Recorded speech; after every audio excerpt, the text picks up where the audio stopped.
Saya mau tanya, yang ada di sini, mau 1 putaran atau 2 putaran? Yang keras, 1 putaran, 2 putaran? Dengar, tepuk tangan dong buat 1 putaran, sekali. Saya lihat orang kelaparan. Saya lihat orang di depan tenda saya mati kelaparan. Saya lihat. Anda tidak pernah lihat, saya lihat. Ya kan? Kita perlu persatuan nasional, kita perlu kerjasama. Dan itu yang saya kira example, contoh yang dilakukan oleh Pak Jokowi. Alhamdulillah jadi pasca pidato Pak Prabowo, pasar modal naik 0,27% Pak. Hari ini market positif.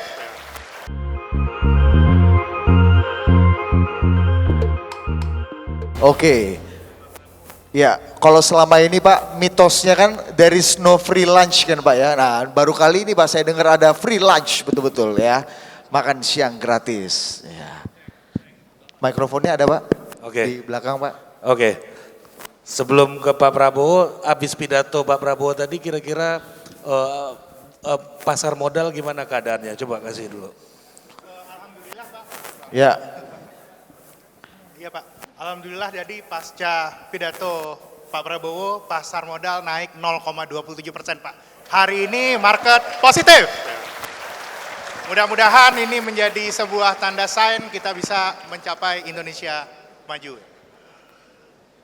Gimana Pak? Rasanya diundang di teman-teman pasar modal ini Pak, kan katanya. Ya, Pak. Dulu nggak pernah diundang Pak katanya. Iya. Dulu nggak diundang gue. Tapi begini, saya kira ya, karena para pengusaha adalah orang-orang yang berhitung. Dan mereka hitung dengan kenyataan. Mereka hitung dengan data, mereka hitung dengan logik. Jadi yang saya sampaikan is data. Yang saya sampaikan is logic. Yang saya sampaikan is mathematics. Yang saya sampaikan mereka tahu. Our fundamentals are good. Yang tadi bilang itu blessing. Ya. Air kita punya air, tinggal how we manage the water. We waste water. Ya, and kita kadang-kadang nggak serius mencari air. Air banyak. Dan sudah ada teknologi macam-macam. Jadi we can be water secure, we can be energy secure, and we can be food secure. Kalau ini sudah, saya kira logically nanti ya kita nggak usah takut lah. Ya, currency kita nggak usah takut, kita bisa kasih makan rakyat kita. Bahkan kita bisa jadi supplier makan dunia. Kita nggak usah lagi dulu, kalau tidak salah 25 tahun yang lalu India importer net of food. Now they're one of the biggest exporter of food, of grain in the world. Dengan apa? Dengan management, dengan good policies, dengan water conservation practices. Kenapa kita kok khawatir? Asal kita mau belajar, asal kita berani, we must have political will. Kehendaknya harus ada. Saya kira itu. Pak, keresahan Bapak soal makan siang gratis ini background story-nya kayak apa Pak?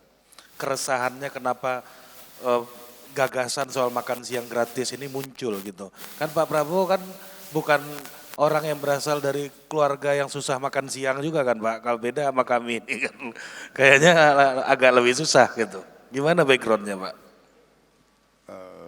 Ya saya kira mungkin ada salah persepsi.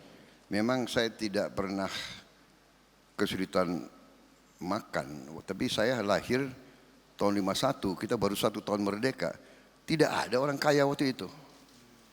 Orang tua saya profesor, ya makan kita sangat sederhana. Makanya saya suka nasi goreng. Apa itu nasi goreng? Nasi goreng adalah nasi kemarin yang digoreng, ya kan? Saya kira Pak Edwin juga mengalami, benar nggak Pak? Iya, sekarang aja dia pengusaha sukses. Kalau sekarang nasi gorengnya pakai telur 3 Pak? Itu nasi goreng itu nasi kemarin yang digoreng di pagi. Telurnya 1 telur dimakan 6 orang, ya kan? Didadar, tambah sedikit apa gitu, dipotong strip-strip. Jadi begini, intinya begini, saya komandan pasukan. Tentara itu operasinya bukan di kota besar, bukan di Menteng. Kita di gunung-gunung, saya lihat orang kelaparan. Saya lihat orang di depan tenda saya mati kelaparan. Saya lihat. Anda tidak pernah lihat, saya lihat. Ya kan? Jadi di situ bagi saya masalah pangan itu utama. Dan sebagai tentara, sebagai komandan, kita mengerti bahwa tanpa pangan tidak ada peradaban. Tidak ada Republik Indonesia kalau tidak ada pangan. Kita waktu proklamasi 17 Agustus, kita perang lawan Belanda, tidak ada APBN, tidak ada gaji untuk tentara, tidak ada LP. Yang kasih makan siapa tentara? Saya tanya, yang kasih makan rakyat di desa, petani-petani itu kasih makan. Saya pernah mengalami tahun 70, saya di desa-desa rakyat kasih makan. Orang miskin kasih makan kepada tentara. Jadi bagi saya masalah pangan adalah utama. Jadi kalau saya nanti mimpin, bagi saya pertama food security, energy security, water security, clean government, ya kan, affirmative action, and then the economy, kita will give opportunity for business to take the initiative and to flourish. That is why I say win, win, win, win. Everybody wins in a flourishing economy. Saudara-saudara, kita harus belajar dari success stories. Ya. Saya tidak masalah ideologi, saya tidak komentar. Ideologi negara masing-masing negara. Kamboja punya, Thailand, Malaysia punya, Tiongkok punya, tapi we have to admit Tiongkok itu success story. Dia hilangkan kemiskinan. 1,4 miliar manusia dia bisa hilangkan kemiskinan di situ. So we have to learn. Kita harus berani juga seperti pemimpin-pemimpin Tiongkok. Kita harus hilangkan kemiskinan. But kalau kita hilangkan kemiskinan dan kelaparan, everybody will succeed. Everybody benefit. Saya kira demikian. Saya kira ini orang logika semua. They all right. You will understand. With high growth, everybody wins. Terima kasih. Oke, menarik. Pak Prabowo kemarin kan juga sempat, sebelum kita nanti buka untuk teman-teman Bapak Ibu untuk bertanya, 2 orang Pak. Kemarin juga sempat ramai Pak, mempertanyakan kembali tentang hilirisasi. Ada yang bilang harga nikel sekarang sudah 30% turun, tahun depan diperkirakan akan oversupply. Sehingga dipertanyakan lagi Pak, kita stop ekspor nikel. Soal hilirisasi kemudian diperdebatkan lagi. Perspektif Pak Prabowo apa Pak tentang rame-rame belakangan ini Pak, omon-omon belakangan ini Pak? Jadi begini, komoditas adalah komoditas. Ada harga naik, ada harga turun, tapi rata-rata, tapi yang paling esensial adalah bahwa nikel itu adalah suatu bagian, suatu elemen yang dibutuhkan oleh industri. Dan kita punya nikel, salah satu yang terbesar di dunia. Jadi kenapa kita harus jual nikel kita murah, diolah di luar negeri? Ya, jadi ini gak tahu saya pemikiran orang-orang itu. Saya benar-benar gak paham. Iya kan? Saya kira itu jawaban saya. Ya. Dan kita tidak hanya bicara nikel, kita bicara semua. Kita bicara timah, kita bicara karet, kita bicara tembaga, kita bicara rumput laut. Tadi saya nggak sempat bicara rumput laut. Dari rumput laut kita bisa hasilkan pupuk organik. Dan kita punya panjang pantai kedua terbesar di dunia. Saya lupa hitungannya, nggak tahu berapa puluh juta hektar kita bisa produksi rumput laut. Rumput laut selain untuk pupuk, rumput laut bisa untuk juga biosolar. Rumput laut tuh Pak. Rumput laut bisa biosolar. Dan ini sudah dilaksanakan di Bali, sudah ada beberapa, sudah diuji coba. Sekali lagi, karuniahnya kita terlalu banyak. Ya. Jadi kita tinggal jadi hilirisasi tidak hanya satu. Ya kan, nanti sebagai contoh Freeport, berapa puluh tahun mereka sudah menghasilkan tambang. Baru kalau nggak salah tahun ini Presiden Jokowi meresmikan smelter di Gresik, ya Pak Erik ya. The first time in history. Akhirnya hasil tambang itu hilirisasinya di Indonesia. Ya. Dan itu diketemukan kalau tidak salah 60 ton emas ya, 1 tahun ya. Kalau tidak salah, ya benar ya. Ya, jadi kalau tidak salah, cadangan emas di Bank Indonesia sekarang, kalau tidak salah hanya 120 ton. Benar, coba cek. Is it correct Pak Erik? Pokoknya di bawah 300 ton lah cadangan emas kita di Bank Indonesia. Ada staf saya nggak bisa cek. Bayangkan kalau sekarang kita hasilkan 60 ton emas setahun. In 3 years, 4 years kita cadangannya sama dengan 70 tahun. Itu hasil hilirisasi. Ya. Belum yang lain-lain hilirisasinya. Jadi saya kira apa ya, you cannot go against logic. Janganlah mau minterin kita.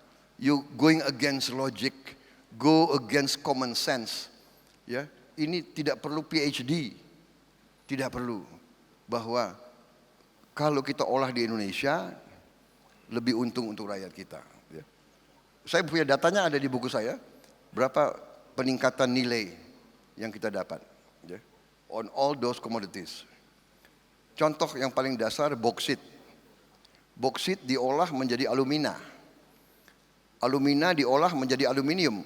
Aluminium dipakai untuk TV, untuk pesawat terbang, untuk kapal, untuk mobil, untuk motor. Nearly semua barang-barang yang kita pakai dalam kehidupan kesehari-hari ada aluminiumnya. Masa kita jual gelondongan dijadikan aluminium, kita beli mobil, kita beli pesawat terbang, it doesn't make sense. Ya. So we are talking about common sense, hilirisasi vital untuk kebangkitan bangsa Indonesia. Terima kasih. Oke. Kita Pak izin Pak, karena animonya luar biasa, kita buka sesi pertanyaan. Siapa yang mau nanya? 2 orang Pak. Nah, kita belah dari blok barat dan blok timur nih Pak ya. Nah, karena oke, Bapak ini tengah-tengah di blok mana? Oh bebas aktif Pak kalau tengah ini ya. Ada lagi yang mau tanya? Satu lagi? Oke. Oh nggak ada? Oh nggak ada sesi pertanyaan? Oh ya udahlah. Boleh deh satu deh Pak, boleh deh tanggung. Udah ada pertanyaan. Oh ada di sini. Iya. Oh Pak, sorry ya Pak, ternyata udah pakai digitalisasi kalau kata Pak Prabowo. Iya kan? Kalau saya masih analog nih Pak. Nah. Oke, kita bacakan aja. Dari Rahel Olivia, ditujukan kepada Bapak Prabowo Subianto. Apa pandangan Pak Prabowo dengan investasi bodong yang banyak terjadi? Dan kira-kira apa kebijakan yang akan Bapak lakukan untuk menanggulangi investasi bodong? Kebetulan teman saya ini korban Pak. Iya, korban kebodohan ya Pak. Bang Ara ngetawain Pak. Iya. Iya, saya kira ini masalah ya, dan kita juga perlu ada mekanisme oversight ya, mungkin ini ranahnya OJK mungkin ya, OJK ada oversight committee dan tapi yang paling inti adalah bahwa memang para investor itu harus hati-hati dan harus benar-benar belajar Tapi ini penyakit sudah ratusan tahun di mana-mana bahwa orang mau menipu klien atau mau menipu orang awam. Nah, ini di mana-mana ya. Di Amerika pun kalau kita lihat film apa itu, The Wolf of Wall Street, ya. Ya ini klasik. Jadi ini memang masalah ancaman dari bidang pekerjaan ini. Ya. Jadi di tiap pasar modal, di tiap pasar itu pasti ada fraud, ada upaya yang sangat mau menipu klien. Ya yang kita harus lakukan tentunya adalah memperketat oversight, ya. Kemudian semua yang terlibat harus ada katakanlah due diligence, harus ada background check, ya. Dan mungkin ya nanti ada badan-badan yang juga bisa memberi review, ya, memberi ini yang direkomend, ini yang katakanlah yang reputasinya baik, dan kalau ada pedagang-pedagang yang tabrak lari ya memang harus dihindari, jangan dikasih kesempatan. Saya kira intinya ini memang masalah sangat pelik, tapi ini risiko. Dalam pasar-pasar seperti itu kan ada risk. Makanya kalau main-main saham di ujungnya itu kan ada disclaimer ya di paling bawah, ya kan? Itu repotnya di situ. Baik, saya kira itu jawaban saya. Oke. Kita pertanyaan berikutnya, Pak. Ya. Terakhir. Ini dari Michael Yoh, ya. Beberapa hasil survei terpercaya menunjukkan bahwa pasangan Prabowo Gibran sudah mencapai elektabilitasnya 48%. Nah ini popularitasnya sudah 48 sampai 52%. Terkait, boleh tepuk tangan Bapak Ibu ya kalau semangat. Terkait dengan hal ini, kalau seandainya memang Pak Prabowo akan menang pemilu dengan 1 putaran, apa yang pertama kali Bapak lakukan? Tambahan saya Pak, apakah juga Bapak akan merangkul Pak lawan-lawan politik Bapak nanti di kompetisi ini? Jadi memang itu sudah saya sampaikan beberapa kali ya bahwa saya ingin menciptakan kondisi yang tadi saya katakan, kondisi kerukunan, kondisi kerjasama, collaboration. Karena tradisi bangsa Asia menurut saya lebih agak berbeda dengan tradisi Barat. Barat suka dengan demokrasi teriak-teriak, dengan demokrasi kadang-kadang caci maki, dengan demokrasi yang akhirnya menimbulkan sakit hati dan dendam. Kita lihat saja di Amerika, ya kan,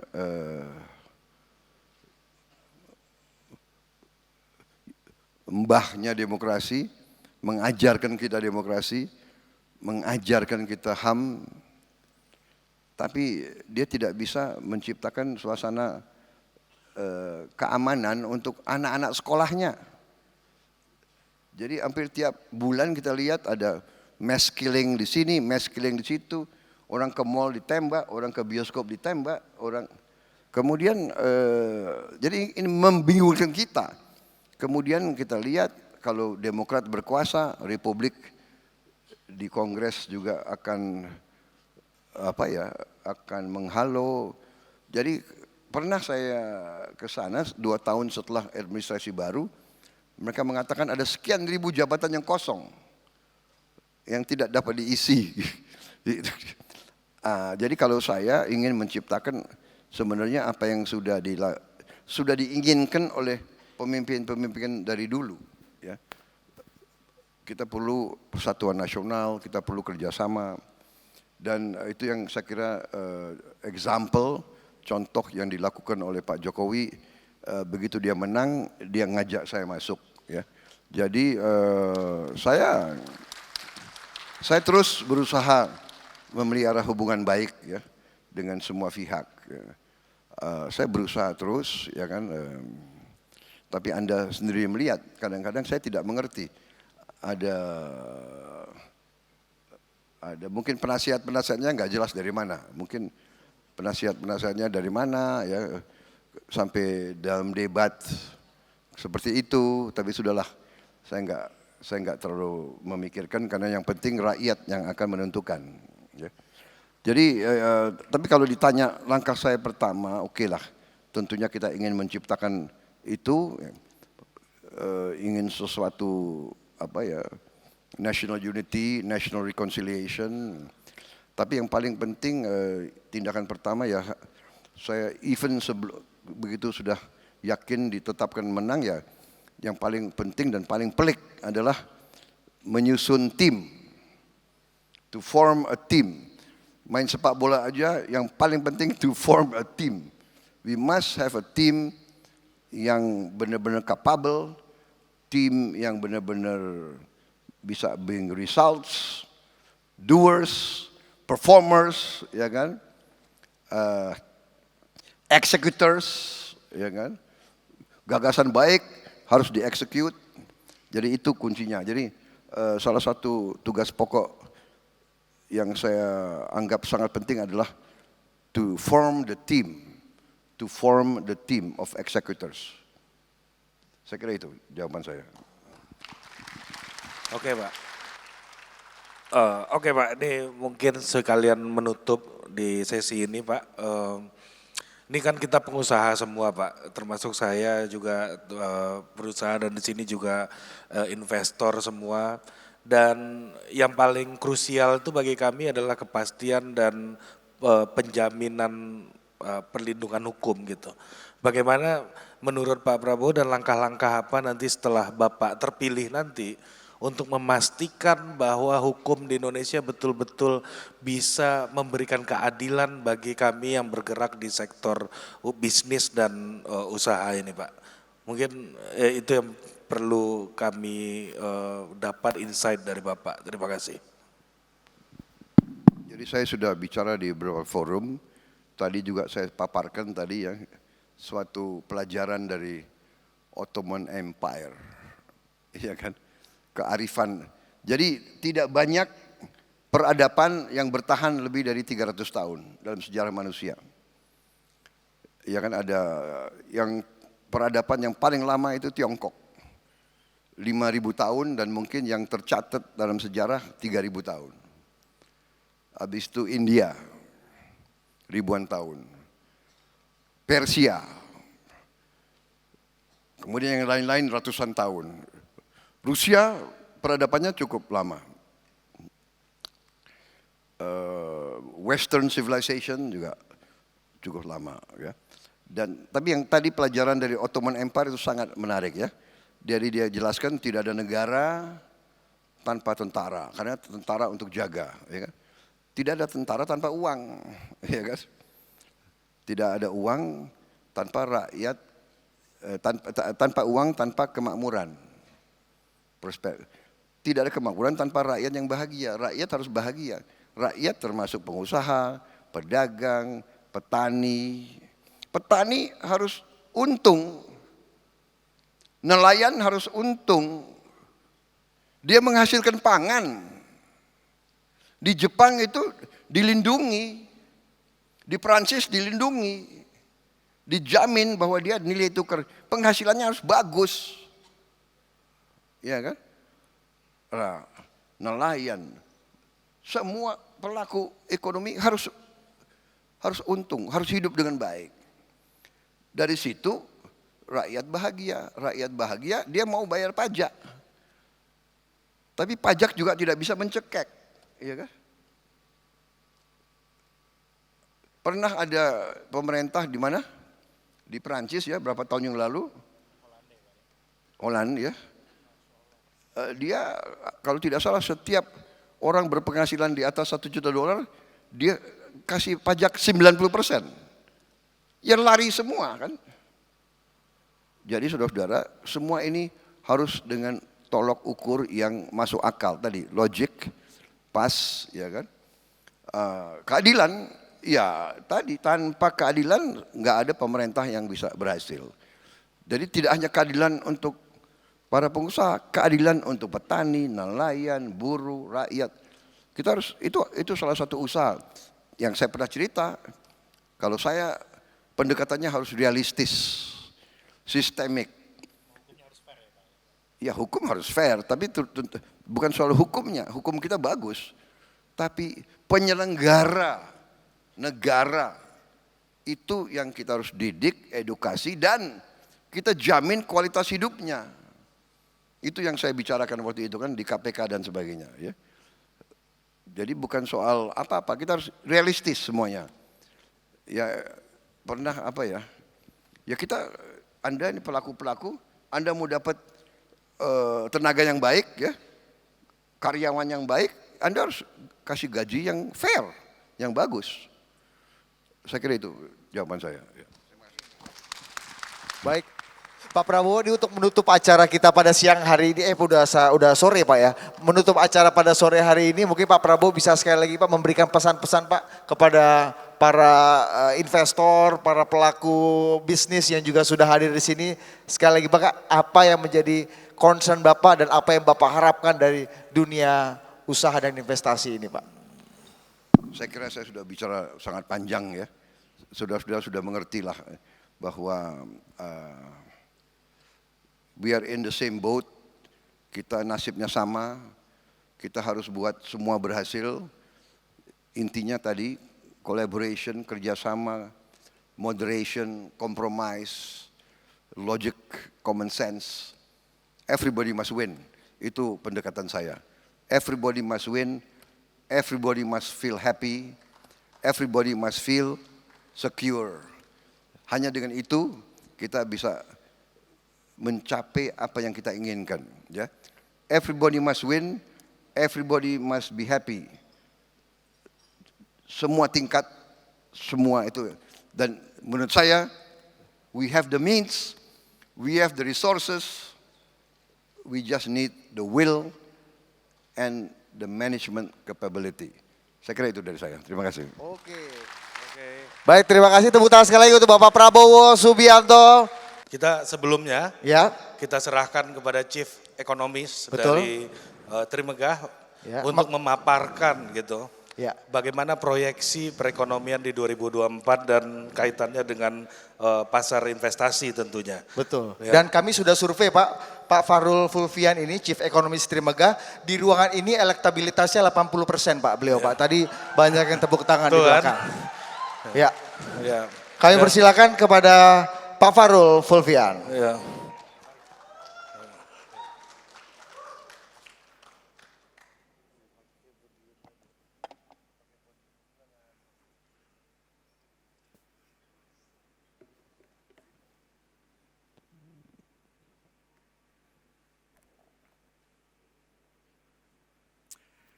Assalamualaikum warahmatullahi wabarakatuh. Salam sejahtera untuk kita semua. Terima kasih atas waktu yang sudah diberikan dan juga selamat datang kepada Bapak Prabowo Subianto Joyo Hadikusumo, calon Presiden Republik Indonesia. Selamat datang juga kepada Bapak Erick Thohir, Menteri Negara Badan Usaha Milik Negara.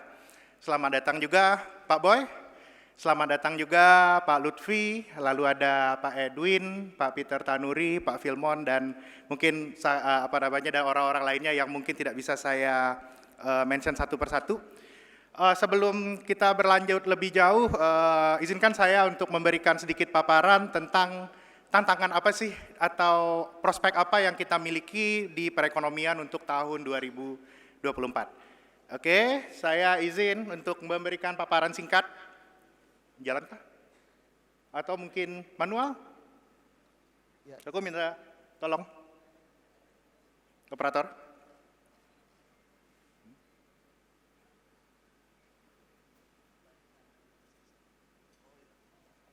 Oke, Anda tahan dulu, lagi dipersiapkan. Oke, Iya, lagi persiapkan oke, ya. siap. Memang Iya. ya. Anda tadi salah nyebut Pak Erik tuh, masa menek BUMN? Iya. Nggak ada menek lagi sekarang, Iya. Bos. Iya. Beliau ini terakhir ngapali menteri ketika zaman Orde Baru ini loh Pak Erik lah. Jadi masih Menteri Negara BUMN. Iya, gitu. Iya. Ya. Oke. Gimana? Udah belum? Belum? Oke. Oh ya. Nah, Pak Farul ini, Pak Prabowo izin Pak. Pak Farul ini sebelum jadi Chief Economist Trimegah, beliau ini salah satu lulusan terbaik di Fakultas Ekonomi dan Bisnis UI Pak. Ya, tepuk tangan untuk Ya. Farul ya. Lulus 4 Bapak tahun Budi Pak. ini bisa aja Pak. Ya, lulus 4 tahun Pak, tapi selama ini Pak yang dia banggakan bukan karena lulus cum laude 4 tahun di UI Pak, tapi karena dia masih sempat diajar oleh Profesor Sumitro Joyo Hadikusumo Pak. Ya. Yang pemikiran ekonominya mirip sama Pak Prabowo, kata Bapak tadi kan. Beliau ini orang ekstrim Pak, tapi ekstrimnya tengah, ekstrim tengah Pak. Udah belum nih, kita mau ngomong apa lagi nih ya kan? Ya. Oke, kalau gitu biar kita nggak apa namanya ya, nggak. Ya, udah nggak usah berlama-lama. pakai PPT. Oke, Iya. aku mau. Anda nih kayak Pak Prabowo dong, luas wawasannya, nggak usah bergantung sama Pak PowerPoint. siap. Iya. Iya, makasih. Mungkin saya hanya ingin menyampaikan paparan bahwa dunia kita saat ini, Bapak Ibu sekalian, itu dunia yang sudah sangat berbeda. Kalau dari 20 tahun terakhir, jargon utama yang selalu digaung-gaungkan di dunia internasional itu adalah globalisasi. Sekarang kita mulai melihat bahwa terjadi sebuah resiko yang namanya deglobalisasi, dan ini menunjukkan bahwa sudah mulai terjadi pergeseran dari pemikiran-pemikiran ekonomi juga. Jadinya kalau sebelumnya orang menggaung-gaungkan free trade, sekarang itu makin banyak orang itu mulai bahasnya itu fair trade. Dan ini kalau kita lihat Bapak Ibu, nah ini dia. Things yang saya lihat akan berubah dalam beberapa tahun ke depan ini, mungkin juga sebagai saran juga bahwa musim ekonomi ini kita udah mulai akan ada perubahan Pak. Dari berbagai ahli melihat bahwa kita udah lihat bahwa interest rate itu higher for longer, tingkat suku bunga sudah nggak bisa rendah lagi, dan kalau kita melihat sejarah itu adalah tanda-tanda dari sebuah siklus ekonomi yang namanya Kondratiev Spring. Pada kondisi-kondisi hal Kondratiev Spring itu biasanya inflasi agak susah turun. Alhamdulillahnya sampai sekarang Indonesia inflasinya salah satu yang paling rendah di dunia ya Pak.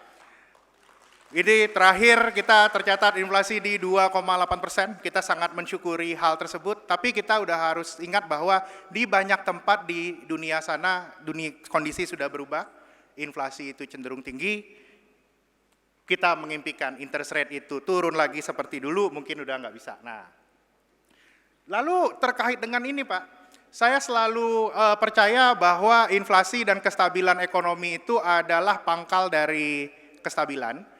Dan naiknya inflasi belakangan ini di seluruh dunia, itu mengakibatkan terjadinya tensi geopolitik yang meningkat.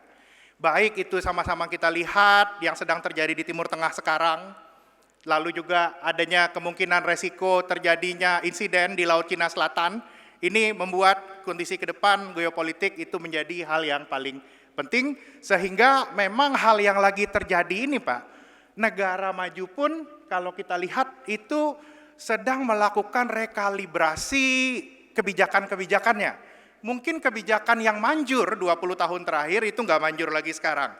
Salah satunya dari Gubernur Federal Reserve udah melihat bahwa bisa jadi problem di sisi suplai perekonomian itu terjadi lebih sering, dan pada 2024 mereka akan melakukan review terhadap mindset kebijakan yang terjadi selama ini. Ini membuat kita menuju tahun 2024 untuk Indonesia, kita hanya bisa bilang prospek Indonesia bagus, pertumbuhan kita masih 5%, tapi jangan complacent.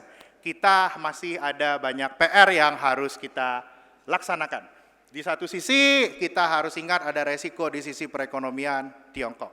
Nah, namun kalau untuk Indonesia sendiri, kita tadi saya ngobrol dengan Bapak Prabowo ya, sudah 39 bulan berturut-turut neraca perdagangan Indonesia ini positif, benar Pak? Kita sangat mensyukurinya Pak.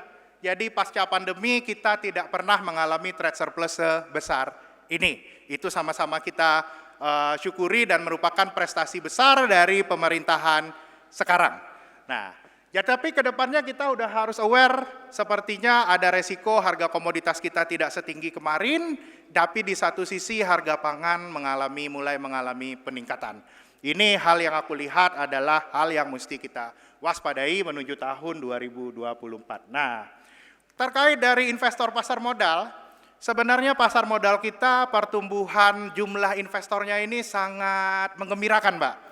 Pertumbuhan investor kita itu naiknya itu dengan compound annual growth rate setahun itu 50%. Dan total dari jumlah investor kita ada di 12 juta akun saat ini, Pak. Walaupun mungkin yang aktif itu baru setengahnya.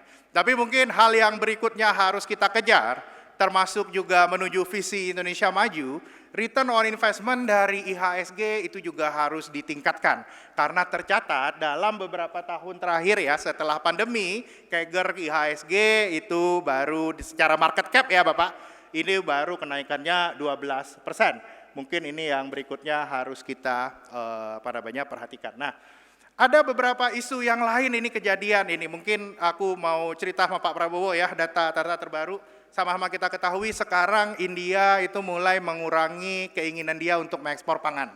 Jadi cepat atau lambat permasalahan pangan ini akan muncul di Indonesia. Mudah-mudahan nantinya dengan strategi-strategi dari pemerintahan baru itu bisa memberikan sektor pangan itu lebih bagus. Di sisi lain impor minyak kita masih terus naik, Pak.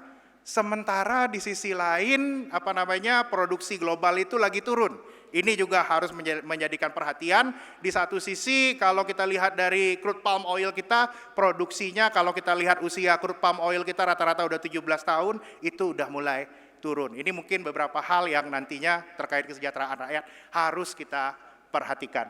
Dan seperti yang sudah sering kita bahas kemarin-kemarin ya di media dan di mana-mana, waktu kita tidak banyak, Pak.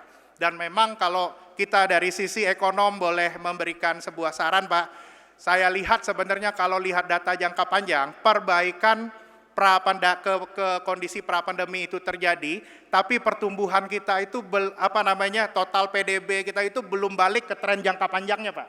Yang tren jangka panjangnya yang warna hitam, yang merah itu PDB nominal realnya yang ada sekarang.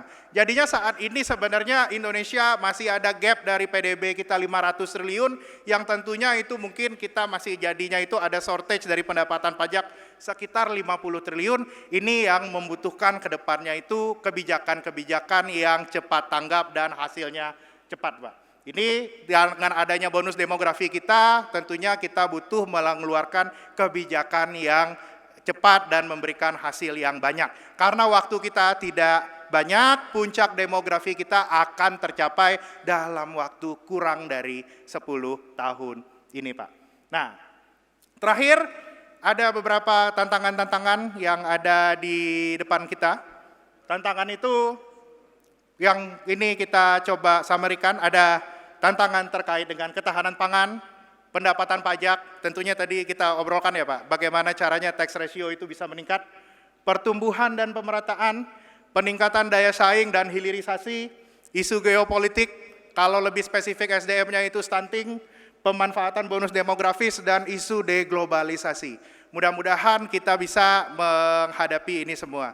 Dari ini saya ambil sebuah quotes dari guru besar universitas saya, dari Fakultas Ekonomi Universitas Indonesia, mendiang Profesor Sumitro Joyohadikusumo pernah berkata, smile in the face of adversity, be contemptuous of danger, undaunted in defeat, and magnanimous in victory.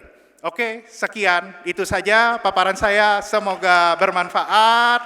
Terima kasih. Assalamualaikum warahmatullahi wabarakatuh. Wah, terima kasih Pak Fahrul. Boleh kita berikan tepuk tangan sekali lagi dong Bapak Ibu sekalian. Terima kasih Pak Fahrul. Untuk presentasinya, betul sekali. Mudah-mudahan kita bisa bersama-sama ya mempersiapkan strategi-strategi yang mantap ya, yakin ya. Untuk menghadapi tantangan dan juga meraih peluang tahun 2024 ini. Ini Mas Budi, Mas Ari izin nih kita dapat titipan pertanyaan dari panitia. Katanya kepengen siapa lagi ya ada figur-figur yang bisa ikut menampilkan, menyampaikan hal-hal yang penting untuk diketahui oleh semua orang. Mungkin dari para audiens ada ide siapa gitu. Ada nggak kira-kira siapa ya? Kira-kira Wah, Pak Pak Boy. Boy, siap. Waduh, ini dia Tepuk nih. tangan dong untuk Pak Boy. Silakan Pak Boy. Maaf, izin Pak Prabowo, Pak Erik. Itulah mungkin untungnya kalau jadi pemegang saham pengendali bisa motong-motong sedikit Pak. Tapi ini sekali lagi demi kepentingan Trimegah penting Pak. Karena memang saya berharap ada seseorang yang nanti bisa invest lagi lebih besar di Trimegah. Kebetulan kawan saya sendiri dan semua di sini memang selalu berharap kan investasinya naik. Kalau bisa kan tiap hari auto reject atas gitu. Saya minta Pak Ara mungkin kasih sepatah dua patah kata Pak Ara. Ini investor besar sekarang Pak. Tadinya politisi, terus jadi pengusaha, sekarang jadi investor pasar modal Pak. Jadi mungkin Pak Ara bisa sharing sedikit. Silakan Pak Ara.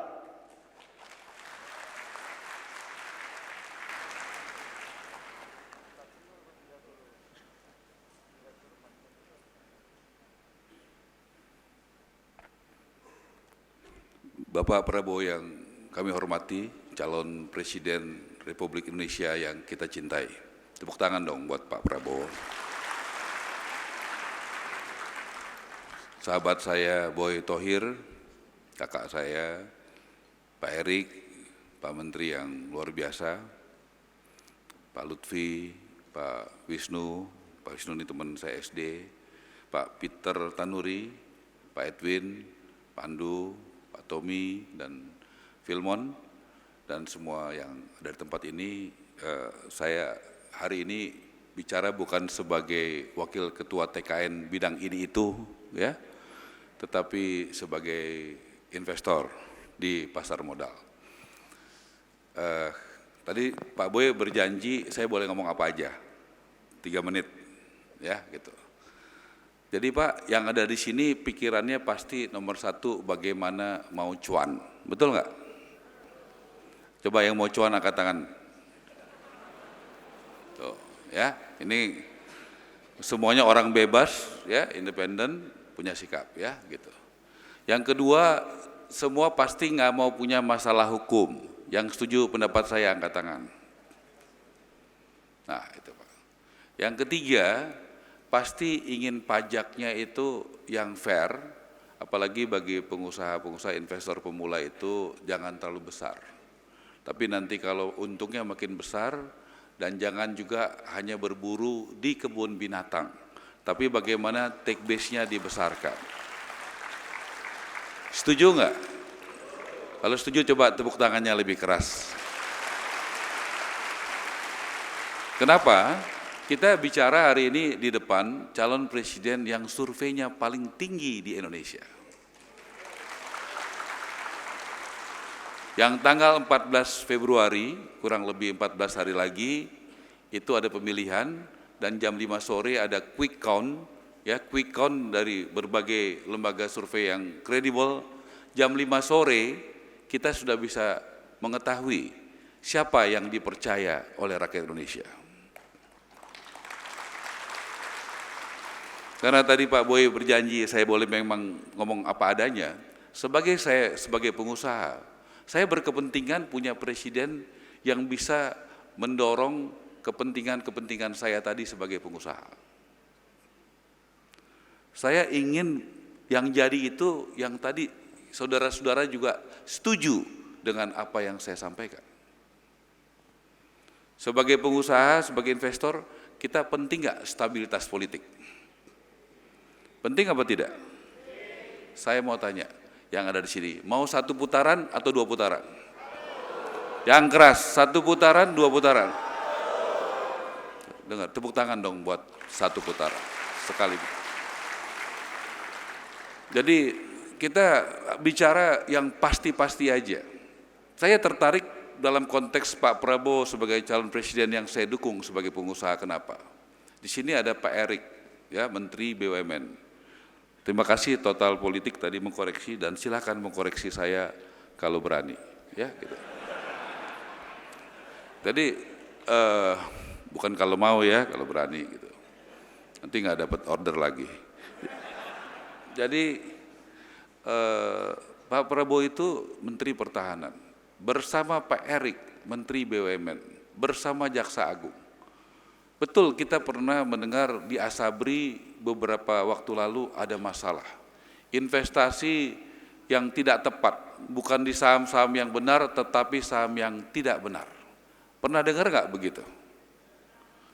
Kalau yang dianggap melindungi investor apa? Mau dibiarkan atau investasi yang nggak benar begitu diselesaikan secara hukum? Secara hukum dong. Setuju nggak begitu? Pak Prabowo sebagai Menteri Pertahanan dan Pak Erik dan Pak Jaksa Agung itu menegakkan dan memberikan kepastian hukum. Tidak melindungi siapapun di sana, termasuk senior-senior beliau yang mengurus di Asabri yang tidak benar mengelola uang-uang nasabah. Itu namanya karakter, sikap. Biasanya banyak omon, ya, tapi sikap ketegasan tidak berani. Tidak punya nyali untuk menyampaikan kebenaran itu.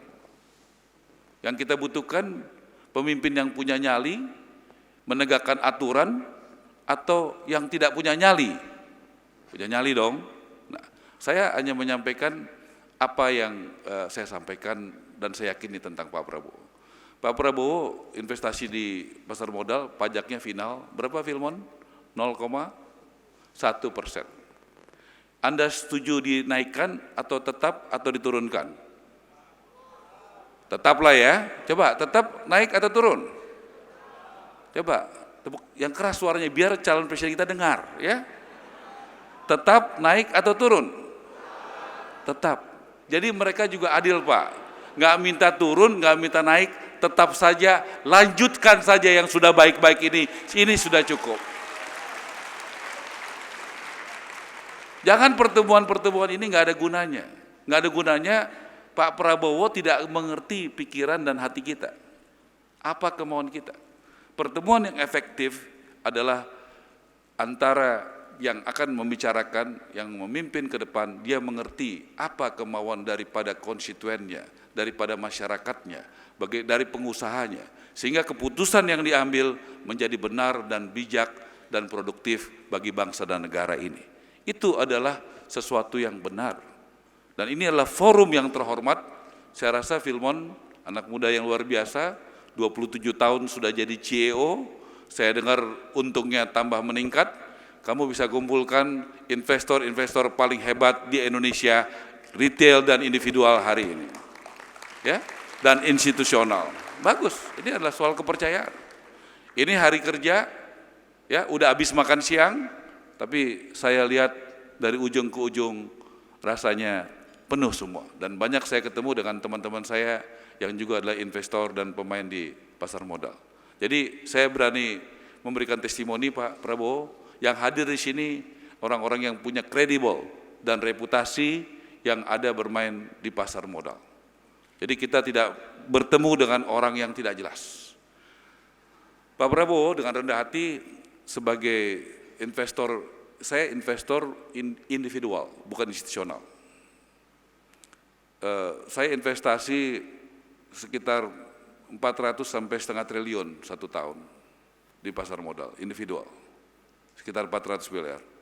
Dan saya bersyukur salah satu pemasukan dari buat grup saya itu adalah yang termasuk terbesar adalah investasi di bidang saham dan di pasar modal.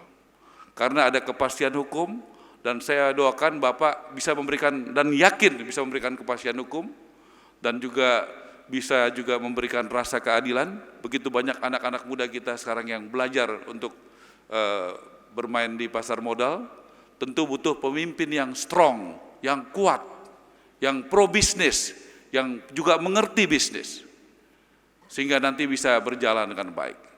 Pada akhirnya saya sebagai pengusaha mendoakan Bapak bisa memimpin kita semua, dan saya percaya di tangan Bapak ekonomi, pasar modal, stabilitas politik, dan kepastian hukum di Indonesia akan lebih baik ke depan, melanjutkan apa yang sudah dibuat Bapak Presiden Jokowi.